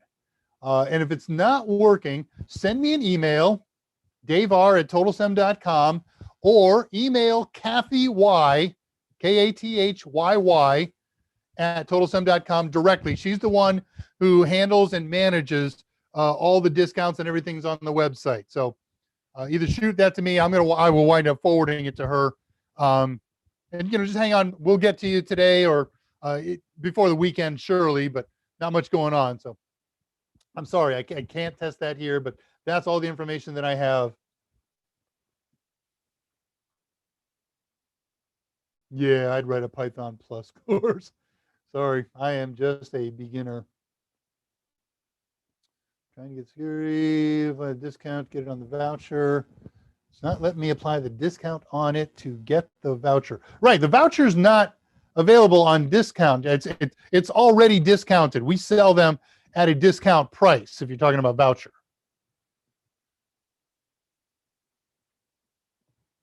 Yeah, Tulowitz studying, Patricia's studying. I think Alice signed up for that. Don't remember if Zach did. Mr. Chris, dang, didn't know you guys had that. I have A+, Netplus, Sec+ on Udemy. I'll grab the book. Useful. Good deal. Code is good for ebook. I think not for examiner. Exactly right. I missed your question. Post it again, Tullowit. I can go back. You have so many posts. If I do a search on Tullowit, I'll just be spending all day looking through there. 55. When this whole coronavirus thing, says Zach at 352, ends, will you be continuing Pi Day? I have every intention to. Mike is the ultimate discretion in that, so the world holds its collective breath. But if he says no, if he says we're going to kill this thing, I will do Dave Rush's Pi Day. The hours are going to suck because we got a lot of European contingency, and I won't be able to do it during work hours. I do get up early in the morning, but you guys won't get up as early. We certainly wouldn't get Tullowit up that early in Hawaii. So, I could start it right after work at 5 o'clock my time.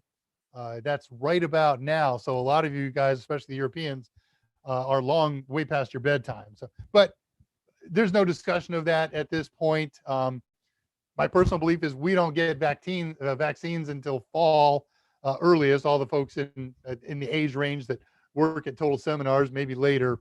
So nothing to worry about for the moment. All right, Carl's starting to roll in a bit now. See you later. See you, Elbow. I got the tuples and stop. I needed to skip ahead to the projects. How far along are you? I completed all of the operators, and I stopped. Life got busy here. I think I've already gotten weak on them because I have a tough time remembering when to use parentheses and when to use curlies and when to use square. So my plan is to go through all of that again starting next week. So yes, I did tuples, and I got a little past that, but I'm already in forget mode. So I'm all ready to start over again. I didn't take notes when I went through all that stuff. I thought I could watch it, do their practice exercise, and learn it and ingrain it, and I was wrong. I will be taking notes this next round through.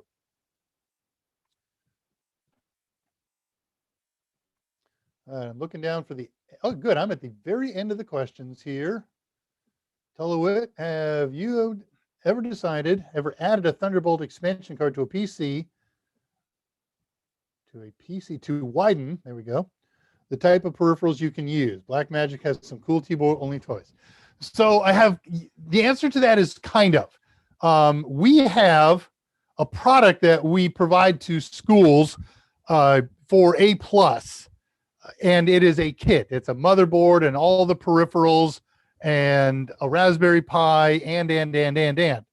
And when Thunderbolt came out, we had been providing some stuff that was becoming obsolete. So we added a T-Bolt card and a T-Bolt peripheral, and we experimented with that. I installed it at that time and played with whatever peripheral we were doing at the time. I don't even remember what it was.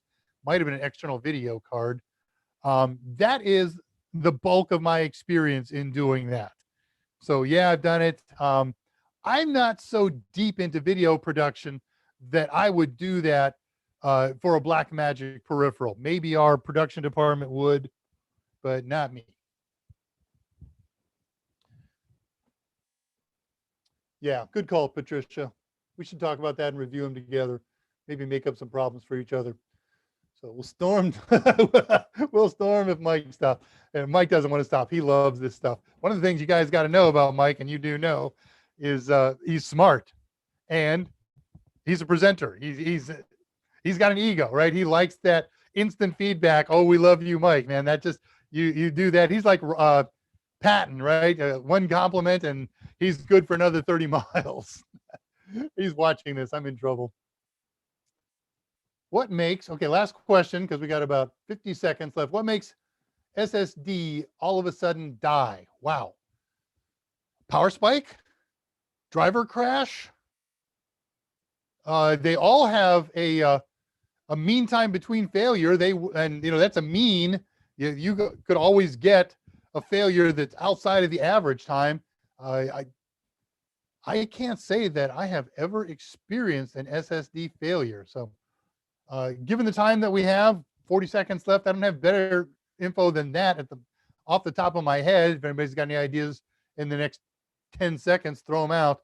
But otherwise, Either join me on Pi Day Friday and ask, join Mike again on Monday. I'll be doing boot order, and your friend Google, because Google is your friend. All right, we're going to wind things up here. I will see you guys on Friday. We're doing part 3, the final part of Pi clustering. Mike picks up again on Monday with boot order. Everybody, I don't have to ask, good weekend. I will be on Discord in 10 or 15 minutes, and we'll catch up with you there. And otherwise, everybody have a good week. I will see you hopefully on Friday. Good night.